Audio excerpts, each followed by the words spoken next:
J'ai mal à mon Québec. J'ai tellement mal que j'en ai mal au cœur, que j'ai peur. J'ai peur pour la démocratie et j'ai peur pour le monde dans lequel mes enfants vont vivre. Aujourd'hui, c'était une journée d'exercice démocratique qui a fini de manière historique. On a vu la première femme première ministre, on a vu le plus jeune député élu. Mais ça a fini de manière tellement tragique que ça défile tellement. C'est un geste horrible, funeste, terrible. Décrivez-le comme vous voulez, mais le résultat est que quelqu'un est mort, un autre est dans un état grave et doit être soigné, et un autre doit être traité pour choc nerveux.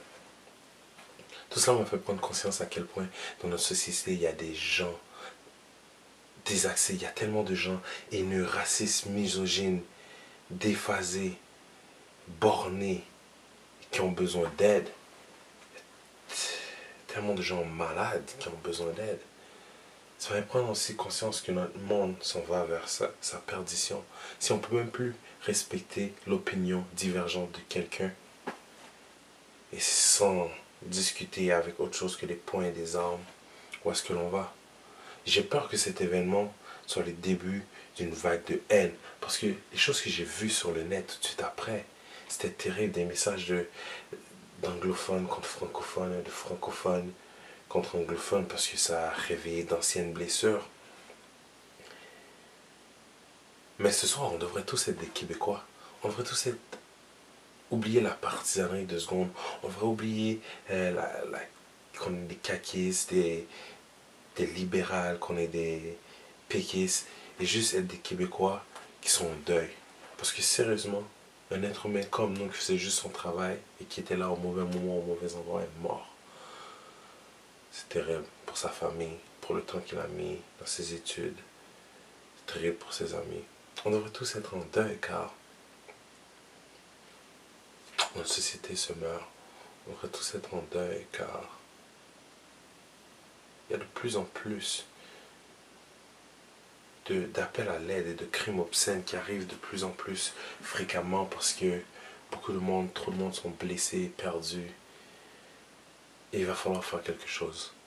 On va prendre le temps pour dire à ceux qui sont proches de nous qu'on les aime parce que ça vient de nous prouver encore une fois que la vie est tellement fragile qu'elle peut nous être enlevée en 2 secondes depuis que ce soit une catastrophe naturelle ou qu'un désaxé trouve des armes et qu'il y ait un moment de folie et c'est fini.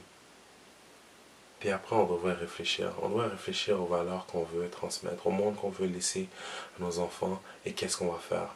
Parce que on a besoin de changement. On peut pas continuer à vivre dans ce monde. On voit de plus en plus de dégueulasseries. C'est des signes qu'il faut changer parce que trop de choses se perdent, trop de choses ne font plus de sens. Et moi, je veux pas que mon enfant vive dans un monde comme ça. Dans un monde avec des fous qui tirent sur du monde, qui mangent, qui démembrent. Ah, dans un monde où même la liberté, le freedom of speech n'est même pas respecté. Il va falloir qu'on prouve à nous-mêmes, aux générations futures, qu'il y a encore de l'espoir et qu'on les êtres humains et pas des animaux. Car beaucoup trop de choses qu'on fait ressemblent au règne animal de plus en plus. Bref, en tout cas, ça c'était juste ma pensée. Si vous êtes comme moi et que vous avez mal à votre Québec, si vous avez mal au cœur par ce qui s'est passé, même si vous n'aimez pas Marois mais vous respectez l'exercice démocratique et que cet événement vous a profondément choqué, commencez à penser à qu'est-ce que vous pouvez faire, qu'est-ce qu'on devrait changer en tant que société. Parce qu'il va vraiment qu'on fasse un 360 degrés parce que là on s'en va dans le mur. En tout cas, moi c'est ce que je pense.